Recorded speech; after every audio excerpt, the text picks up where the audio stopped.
Assalamualaikum warahmatullahi wabarakatuh. Perkenalkan, saya Dr. Apoteker Febri Wulandari, dosen tetap Program Studi Farmasi, Fakultas Farmasi, Universitas Muhammadiyah Surakarta. Bidang ilmu yang saya tekuni adalah ilmu farmasi dengan rumpun keahlian biologi molekuler. Dalam menjalankan Tridharma Perguruan Tinggi, saya aktif melakukan penelitian yang berfokus pada pengembangan kandidat anti kanker. Penelitian yang saya lakukan meliputi kajian aktivitas sitotoksik, identifikasi target senyawa, dan mekanisme suatu senyawa dalam pertumbuhan dan proliferasi sel kanker. Sesuai dengan bidang keahlian tersebut, saya mengampu beberapa mata kuliah, di antaranya adalah biologi molekuler. Dalam video ini akan terbagi menjadi dua bagian. Yang pertama, saya akan mendeskripsikan mata kuliah biologi molekuler. Lalu yang kedua, saya akan menyajikan praktik salah satu kegiatan pembelajaran pada mata kuliah tersebut. Biologi molekuler merupakan mata kuliah wajib semester 3 dengan bobot 2 SKS. Mata kuliah ini diampu oleh tim teaching 2 dosen dengan total pertemuan 16 kali, dengan rincian 14 kali pertemuan tatap muka perkuliahan, dan 2 kali pertemuan untuk ujian tengah semester dan ujian akhir semester. Saya mengampu 8 kali pertemuan, termasuk ujian tengah semester. Sebelum mengambil mata kuliah ini, mahasiswa wajib mengambil mata kuliah prasyarat, yaitu biokimia. Sehingga mahasiswa telah memiliki pengetahuan dasar untuk menjadi bekal penting dalam memahami proses molekuler yang ada di dalam sel. Baik, capaian pembelajaran mata kuliah ini memiliki setidaknya mencakup 3 hal. Yang pertama, pemahaman terkait struktur dan fungsi dari DNA, RNA, dan protein. Lalu yang kedua, keterkaitan proses biologi molekuler dengan fungsi sel dan organisme. Lalu yang ketiga adalah aplikasi dari teknik-teknik biologi molekuler di bidang kesehatan dan kefarmasian. Sehingga untuk mencapai capaian tersebut, mahasiswa akan secara runtut mempelajari materi dari materi, mulai dari struktur materi genetik, replikasi, transkripsi, translasi, mutasi DNA, teknologi DNA rekombinan, regulasi ekspresi gen, hingga aplikasi dan pengembangan teknik-teknik biologi molekuler di bidang kesehatan dan kefarmasian. Proses pembelajaran dirancang berpusat pada mahasiswa guna menumbuhkan keaktifan melalui proses diskusi, tanya jawab, presentasi, studi kasus, hingga penugasan mandiri. Seluruh rangkaian pembelajaran didukung dengan pemanfaatan LMS atau Learning Management System untuk memfasilitasi mahasiswa dalam mengakses materi, mengikuti diskusi, mengerjakan tugas, mengerjakan kuis, hingga memperoleh umpan balik dari dosen selama proses perkuliahan. Adapun evaluasi pembelajaran di mata kuliah ini meliputi penilaian terhadap keaktifan mahasiswa selama perkuliahan, diskusi, presentasi, penugasan mandiri, ujian tengah semester, dan ujian akhir semester. Baik, pada kesempatan kali ini saya akan menyampaikan materi terkait mutasi dan perbaikan DNA, yang mana topik ini akan menjadi salah satu topik guna mencapai CPMK yang kedua. Setelah mengikuti topik ini, mahasiswa diharapkan memahami konsep mutasi, mengenal jenis-jenis mutasi, tahu berbagai mekanisme perbaikan DNA yang dimiliki oleh sel, hingga bisa mengaitkannya dengan stabilitas genom dan fungsi normal sel. Oke, Assalamualaikum warahmatullahi wabarakatuh. Waalaikumsalam warahmatullahi wabarakatuh. Selamat pagi. Selamat pagi. Oke, kita jumpa lagi di perkuliahan mata kuliah biologi molekuler. Sebelum kita mulai perkuliahan hari ini, kita awali dengan basmalah bersama-sama. Bismillahirrahmanirrahim. Oke, nah ada yang ingat nggak ya kemarin minggu lalu kita sampai di materi mana? Replikasi DNA, Bu. Oke, replikasi DNA. Ada lagi? Oke, nah benar ya, minggu lalu kita udah membahas terkait replikasi DNA dan juga kerusakan DNA. Ini adalah pertemuan kita yang keempat, gitu ya. Nah, hari ini kita mau lanjutin nih ke topik selanjutnya, yaitu terkait mutasi DNA dan mekanisme perbaikan DNA. Oke, nah setelah mengikuti kuliah dengan topik ini, kita punya tujuan pembelajaran gitu ya, yang setidaknya ada 3. Yang pertama, kita jadi tahu mutasi itu apa, jenis-jenisnya apa. Yang kedua, kita jadi kenal sel tuh sebenarnya punya berbagai mekanisme perbaikan DNA tuh apa aja sih, gitu ya. Terus yang ketiga, akhirnya kita bisa mengaitkan mekanisme perbaikan DNA itu ke stabilitas genom dan juga fungsi normal sel. Gitu. Jadi kita punya tujuan ini ya. Oke, sebelum masuk ke materi inti, saya punya pertanyaan pemantik. Sebenarnya ini ada kaitannya dengan kuliah kita minggu lalu yang tadi disampaikan replikasi DNA dan kerusakan DNA, gitu ya. Bisa baca pertanyaannya? Siapa yang mau berpendapat? Oke. Menurut saya itu iya, karena DNA itu merupakan informasi genetik. Jadi kalau ada informasi yang salah, ada konsekuensinya pada selnya. Oke, dengan Mbak? Akila. Oke, sip Mbak Akila. Ada punya pendapat lain nggak? Oke Mas, apa Mas? Kalau menurut saya sendiri sih tidak terlalu berdampak itu. Kalau misal itu kerusakannya tidak terlalu parah, itu tidak berdampak buruk bagi sel juga. Jadi tergantung dengan kerusakan dari DNA-nya. Mas? Mafas. Mas Mafas. Kita punya pendapat dari Mbak Kila dan Mas Mafas. Jawabannya ya dan tidak gitu ya. Jadi sebenarnya faktanya setiap kerusakan DNA itu tentu ada konsekuensinya gitu ya. Sebagian ada yang tidak berdampak signifikan kepada fungsi sel. Tapi sebagian kita tahu DNA itu penyusun suatu protein gitu ya. Nanti kalau ada kerusakan DNA dia akan mempengaruhi fungsi protein. Lalu ada juga sebagian lagi, kerusakan DNA bisa jadi menjadi poin penting dalam suatu progresivitas penyakit kayak apa? Kayak kanker misalnya. Jadi jawaban Mbak Kila sama Mas Mafas tadi benar gitu ya, bisa ya, bisa tidak, tergantung. Tergantungnya seperti apa? Kita akan bahas di kuliah ini. Gitu. Nah, bagian ini sebenarnya sudah kita bahas ya di pertemuan kemarin kerusakan DNA gitu. Nah, intinya adalah salah satu kerusakan DNA itu terjadi atau salah 2, salah 3. Kalau berhasil diperbaiki, fungsi normal sel terjaga, sel hidup baik gitu ya. Kalau dia gagal diperbaiki, terjadi kerusakan DNA nih, masih ada di situ kerusakannya. Ya kan? Nah ini kalau dia diperbaiki dengan cara yang tidak benar ataupun gagal diperbaiki gitu ya, atau dia diperbaiki tapi terus menerus terjadi akumulasi, dia akan menjadi suatu mutasi. Nah, jadi dia mutasi nanti dampaknya kemana? Dia bisa mempengaruhi fungsi sel. Selnya fungsi bisa terganggu, bahkan dia juga bisa cell death gitu ya, menginduksi kematian sel gitu ya. Terus berarti mutasi itu apa sih? Gitu ya. Mutasi itu kalau kita definisikan, dia adalah perubahan yang permanen. Jadi tadi dia sebenarnya kerusakan DNA, tapi terakumulasi, diperbaiki tapi gagal, diperbaiki tapi caranya salah.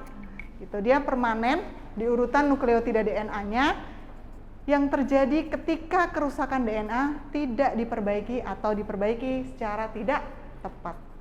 Jadi, kita bisa tarik kesimpulan, setiap kerusakan DNA belum tentu itu adalah mutasi, gitu ya. Kalau kerusakan DNA-nya bisa diperbaiki, ya nggak akan jadi mutasi. Tapi kalau dia gagal diperbaiki atau skenarionya ini terpenuhi, itu bisa jadi mutasi, gitu ya. Nah, kita kenal beberapa jenis mutasi di level DNA, gitu ya. DNA itu kita tahu kan dia tersusun dari basa nukleotida, gugus fosfat, sama gula deoksiribosa gitu ya. Nah, di sini ada yang namanya substitusi. Kalau dari namanya substitusi berarti diganti, ya enggak? Kita tinggal artikan, berarti ada satu basa gitu ya yang dia seharusnya misalnya A atau T gitu ya, terus terganti menjadi C gitu. Itu namanya tersubstitusi. Jenisnya adalah substitusi. Lalu ada delesi. Delesi itu dari kata apa ya? Delete gitu ya. Artinya berarti ada sesuatu yang ke-delete. Hilang gitu ya. Hilang. Berarti dia hilang. Lalu ada insersi. Insert. Artinya ketambahan gitu ya. Berarti di sini nih yang seharusnya nggak ada tapi dia ada, itulah insert. Lalu ada inversi. Inversi itu inverse, kayak berkebalikan, bertukar gitu ya. Jadi yang seharusnya TGC bisa jadi GCT gitu. Jadi berkebalikan urutannya gitu ya. Jadi macam mutasi DNA di level DNA, di level basa nukleotida untaian itu setidaknya kita kenal 4 ini. Semua ini terjadi kalau misalnya kita baca kodon itu kan setiap 3 basa ya. Nanti kalau dia terjadi mutasi, mau substitusi, delesi, insersi, inversion, nanti terjadi pergeseran pembacaan, ya enggak? Itu namanya frame shift. Jadi nanti protein yang dibaca, ditranslasikan nanti, jadi hasilnya berbeda. Gitu. Oke. Nah, dari mutasi yang terjadi di level DNA tadi, kita jadi tahu, oh berarti ada konsekuensinya nih di protein yang dibentuk, gitu ya. Nah, kita lihat ada istilahnya. Yang pertama adalah silent mutation, yang kedua adalah nonsense mutation, dan yang ketiga adalah missense mutation. Ini agak kurang kelihatan, coba saya zoom sedikit gitu ya. Oke, nah kalau silent mutation, ini ya, silent mutation, artinya mutasi yang terjadi itu tidak mengubah jenis asam amino. Misalnya dia sama-sama TTT AAA, misalnya mereka ini TTT dan AA sama-sama dibaca sebagai asam amino lisin. Nah, itu namanya silent mutation.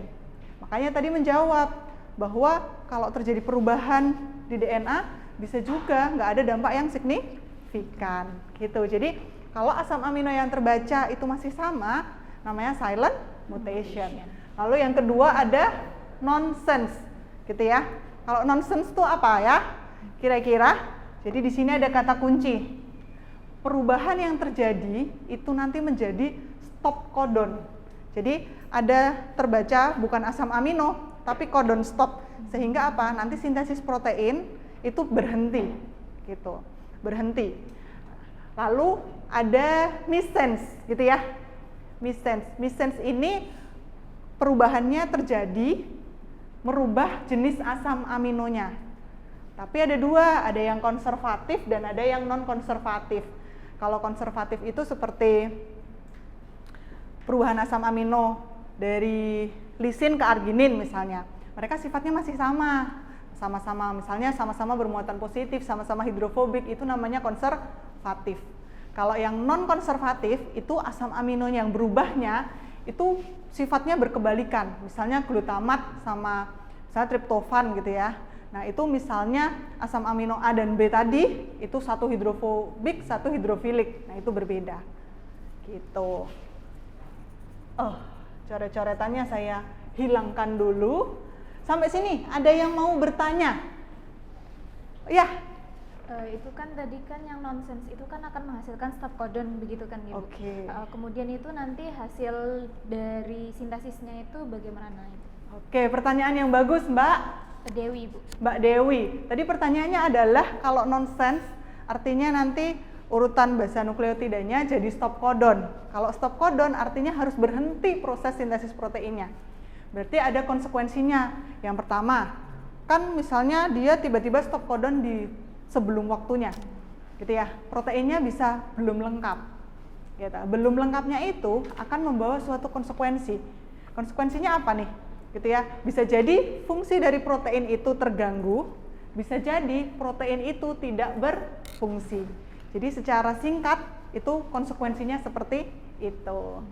Gimana Mbak Dewi? Cukup. Oke, bagus ya pertanyaannya. Nah, kita lanjutkan ya. Jadi kita tadi udah kenalan sama mutasi gitu ya. Nah, sekarang kita mau tahu bagaimana sih perbaikan DNA itu bisa terjadi. Sel tuh punya mekanisme perbaikan DNA tuh apa aja gitu ya. Ada berapa nih kotaknya? 4 ya, setidaknya ada 1, 2, 3, 4, 5 gitu ya. Ada 5 mekanisme perbaikan DNA yang dimiliki oleh sel. Kita lihat sekilas gitu ya. Yang pertama ada BER. BER itu apa? Base Excision Repair gitu ya. Nah, di sini mekanisme ini dimiliki oleh sel untuk memperbaiki kerusakan DNA satu basa gitu ya. Jadi kalau kita lihat di sini analoginya kan satu basa yang rusak. Jadi kita perbaiki supaya dia sembuh gitu. Gimana nih kira-kira? Sebenarnya ini bagannya agak pusing gitu ya. Nah, sebenarnya dia ini nanti kerusakan DNA-nya ini di satu basa ini dia akan dikenali. Ada suatu protein yang mengenali kerusakan tersebut. Terus dipotong gitu ya. Kalau satu basa hilang, dia akan membentuk suatu namanya episite gitu ya. Nah, terus dari situ nanti kalau ini ada kanan dan kiri gitu ya, ada yang short, ada yang long. Nanti kalau dipotong ditambahkan yang baru, yang benar tadi harusnya apa. Nah, tentu ada peran enzim ligase ya, nambahin kan harus disambungin supaya kenceng lah ya, gitu ya. Gitu. Itu untuk base excision repair. Yang kedua, nucleotide excision repair. Yang tadi base, yang ini nucleotide. Artinya dia bukan hanya satu basa tapi nukleotida, bisa panjang gitu ya. Biasanya digunakan untuk kerusakan yang DNA berukuran lebih besar. Kalau kemarin kita udah mempelajari kerusakan DNA, itu ada kerusakan DNA akibat sinar UV. Dia bisa membentuk yang namanya dimer timin. Nah, ini diperbaiki dengan mekanisme NER. Gitu. Seperti apa, Bu? Kalau dia kerusakannya itu kan panjang gitu ya, dari nukleotida segini. Artinya dia tidak akan berpasangan, dia itu akan membentuk suatu bulb. Nah, ini dipotong bulbnya, terus dari cetakan aslinya itu dicetak lagi, terus dipasangkan dan disambungkan oleh DNA ligase. Jadi beres deh, kerusakan DNA bisa diperbaiki. Gitu. Itu sekilas terkait NER. Kita lanjut ke mismatch repair. Mismatch, kalau kita artikan miss salah gitu ya, match pasangan, berarti dia salah berpasangan. Kerusakan ini, mismatch ini biasa terjadi saat replikasi. Justru kerusakan DNA itu sebagian besar malah terjadi saat replikasi itu sendiri gitu ya. Dia bisa memperbaiki yang salah ini. Stepnya intinya adalah sama. Ada yang mendeteksi, terus ada yang rusak nih, ada yang salah berpasangan gitu ya. Terus protein tersebut merekrut protein yang bantuin sini gitu ya, untuk motong gitu ya. Terus ada juga yang nanti yang mengisi segmen DNA yang benar, terus disambung lagi. Karena kalau perbaikan gitu kan kita ganti yang salah dihilangkan, terus diganti sama yang baru dan yang benar gitu. Ini untuk mismatch. Nah, kita punya dua yang terakhir, ada HDR. HDR itu homology directed repair, lalu ada NHEJ atau non homologous end joining gitu ya. Ini dua mekanisme ini digunakan untuk memperbaiki kerusakan DNA. Kita tahu DNA untai ganda ya. Kalau ternyata kerusakannya itu dua untai DNA itu rusak gitu. Nah, dua untai DNA itu rusak, perbaikannya bisa HDR dan NHEJ gitu. Nah, ini kita kalau HDR itu ada template-nya. Jadi nanti yang rusak ini kita cetakin dari template-nya, terus kita pasangkan lagi. Habis itu yang NHEJ nggak punya template, langsung kita sambung gitu. Putus terus langsung kita sambung. Sampai sini ada yang mau ditanyakan dulu? Iya, Mbak. Izin bertanya, Ibu, tadi kan sama-sama memperbaiki double strand double strand break. Nah, Ah. terus kapan sel itu bisa memilih antara HDR sama NHEJ? Oke, bagus pertanyaannya. Kapan sel bisa memilih antara HDR dan NHEJ? HDR kalau punya cetakan, gitu, cetakan asli. NHEJ kalau nggak punya cetakan. Bedanya di mana? Saat siklus sel itu di fase G0 itu nggak ada cetakan, belum disintesis, belum bereplikasi. Nah itu dia akan menggunakan mekanisme perbaikan yang NHEJ. Kalau yang HDR dia bisa di fase G2 atau G2 atau sintesis. Gitu. Jadi udah punya cetakannya. Jadi rusak nih, putus, kita masih punya salinan aslinya sehingga kita bisa merecreate yang baru. Gitu. Kita masih punya waktu, kita kuis sebentar. Silahkan disiapkan handphonenya, masuk ke wayground.com. Oke.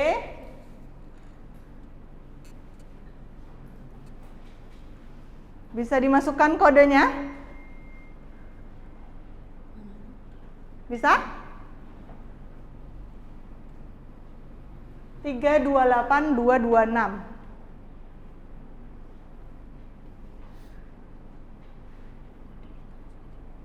Oke, ayo. Sudah ada yang join belum ya? Belum. Join, tulis namanya. Oke, udah ada. Mova sudah join. Yuk. Oh, masukin kode. Ya, apa? 328226. Oke. Ayo, bisa join. Farhan, Mafas, Abel, Nuka, yang lain? Gimana sih? Oke.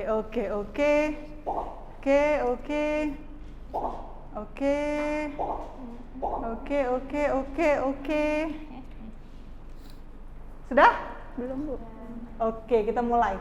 Silahkan fokus pertanyaan yang ada di handphonenya masing-masing.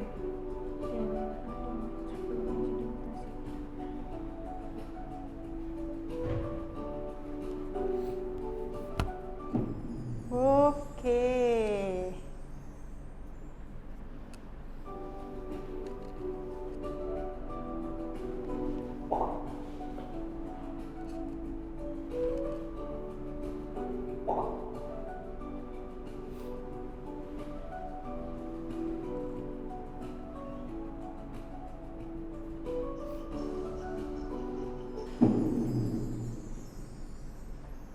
Oke.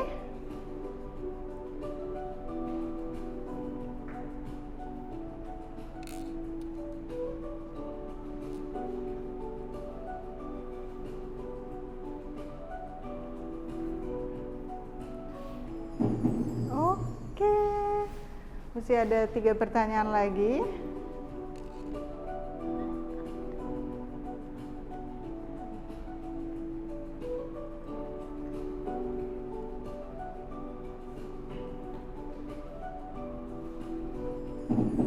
Oke, Nuka posisi di atas.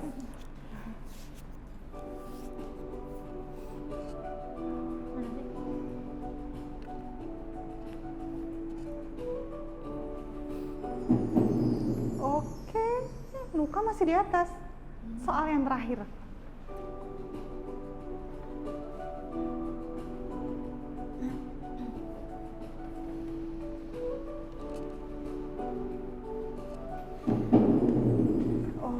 Oke, kita lihat siapakah juara satunya.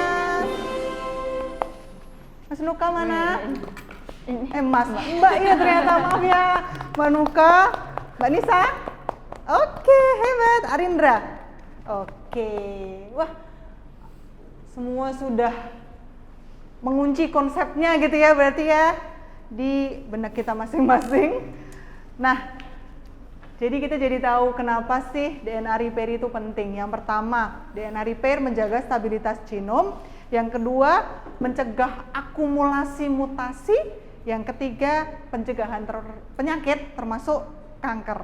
Gitu ya. Ini akan menjembatani, gambar ini akan kita pakai di pertemuan minggu depan. Pertemuan minggu depan kita akan membahas terkait siklus sel. Tadi pertanyaan tadi bagus gitu ya, artinya ini siklus sel akan menjawab lebih detail pertanyaan mahasiswa tadi. Gitu. Nah, kalau kita lihat di salah satu penyakit tadi, kanker, kerusakan DNA, terdeteksi gitu ya, dia di repair, nanti ada kaitannya di siklus sel itu apakah akan berhenti dulu bereplikasi atau seperti apa? Apakah dia langsung menyebabkan kematian sel gitu ya? Ini akan ada hubungannya sama perkembangan penyakit, utamanya adalah penyakit kanker. Gitu. Oke, ini pustaka yang digunakan di perkuliahan ini. Sampai sini mungkin ada pertanyaan dulu? Cukup gitu ya? Oke. Nah, ini adalah akhir dari perkuliahan kita dengan topik mutasi DNA dan mekanisme perbaikan DNA. Nah, minggu depan kita berkuliah terkait siklus sel gitu ya. Seluruh materi ini ada di Spada. Silahkan nanti bisa di-download di Spada. Dan materi ini nanti masuk ke UTS dan juga ada kuisnya di Spada. Jadi silahkan nanti ditengok Spadanya gitu ya. Kalau tidak ada pertanyaan, kita bisa tutup kuliah hari ini dengan hamdalah bersama-sama. Alhamdulillahirabbil alamin. Oke, semoga materi yang kita pelajari ini tetap ngakar ya sampai besok kita kuliah di minggu depan. Saya tutup perkuliahan kita hari ini. Assalamualaikum warahmatullahi wabarakatuh. Waalaikumsalam warahmatullahi wabarakatuh. Terima kasih, Bu. Ya, sama-sama. Sekian video dari saya. Semoga dapat menjadi pertimbangan baik dalam penilaian sertifikasi dosen. Terima kasih. Assalamualaikum warahmatullahi wabarakatuh.